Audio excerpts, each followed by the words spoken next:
les amis. Il y a problème, il y a problème. Il paraît qu'au Sénégal, pendant que nous étions enfermés dans nos maisons, affirme Monsieur Covid, pendant que les policiers nous attendaient dans la rue pour nous cravacher à l'heure du couvre-feu imposé, pendant que la vendeuse de tchéré était privée de son gagne-pain qui gère sa dépense quotidienne, pendant que nos parents malades manquaient de lits, d'oxygène, pendant que l'on manquait en fait de tout simplement, avec la peur au ventre, d'autres géraient nos deniers.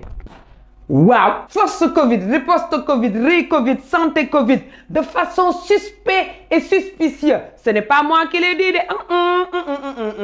Ce sont les magistrats de la Cour des comptes, wow, de nos deniers publics. Ils ont dit qu'il y a un ministre qui avait mis les milliards du contribuable dans son compte bancaire personnel, très personnel, et envoyé chaque jour son chauffeur retirer 100 millions par là, 50 millions par-ci. Les DAGE de beaucoup de ministères, surtout la santé de Diouf Sarr, et le ministre du Développement communautaire, de l'équité sociale et territoriale de Mansour Faye, qui ont oublié d'être équitables sur nos milliards.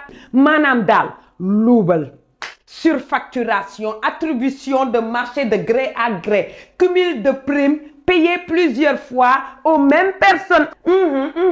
Manger à tous les râteliers. Manam dal, ñam fi, ñam fele, ñam faca des. Wow.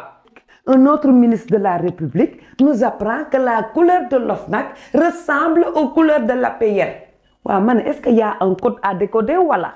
En tout cas, les magistrats conseillent une ouverture d'informations judiciaires pour suivre la trace de nos milliards par milliers de milliards qui n'ont pas suivi le bon chemin. Waouh. Et une ministre de la République nous dit que ce ne sont que des erreurs qui sont signalées. Brima rétorque. En fait, la vérité, c'est que y en a qui ont déconné. Ah bon? Ils ont seulement déconné. Hein? Qu'est-ce qu'il attend? On me dit, il y a deux dossiers sur lesquels un procureur réfléchit à 10 fois avant d'y toucher, car ça pourrait l'envoyer directement au fin fond du Sénégal pour le reste de sa carrière. Ah waouh! Tout procureur qu'il soit, sa carrière dépend de l'autre palais. Je dis, mais à l'Assemblée nationale, ils n'ont toujours pas introduit une proposition de loi qui demande la séparation des pouvoirs et donner son ticket d'indépendance à la justice Khana, avec tout ce qu'il dénonce sur le loubaltisme dans ce pays. Voilà, le présent est égal au futur. Les mêmes privilèges à chaque dirigeant doivent être réservés. Est-ce que la justice ne va pas voler de ses propres ailes, comme un jeune adulte quitte la maison familiale pour aller créer son foyer libre et indépendant? Parce que quand tu dépends de la maison de ton père, c'est lui qui régit les lois du foyer. Waouh! Mané, deux taureaux ne peuvent s'abreuver dans le même tonneau. Waouh!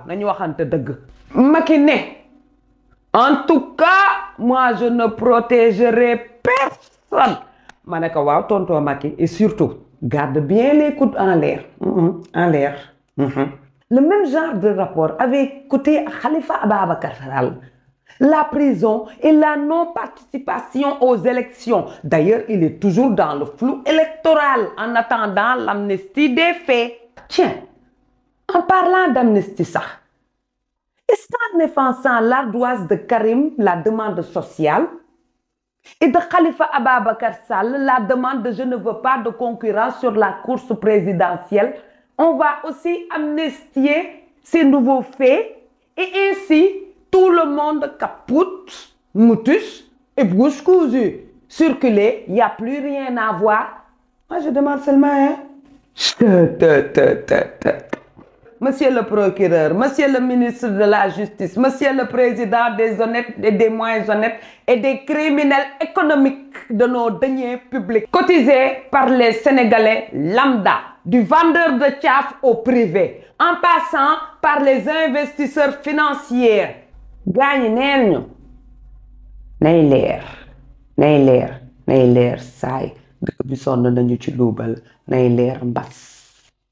En fait, le blanchiment d'argent dans les coins les plus intouchables du pays, on en parle ou alors on passe?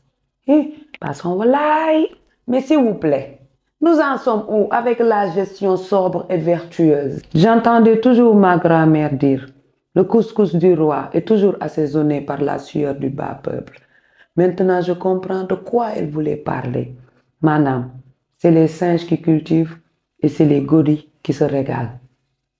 Et ça passe comme une lettre à la poste.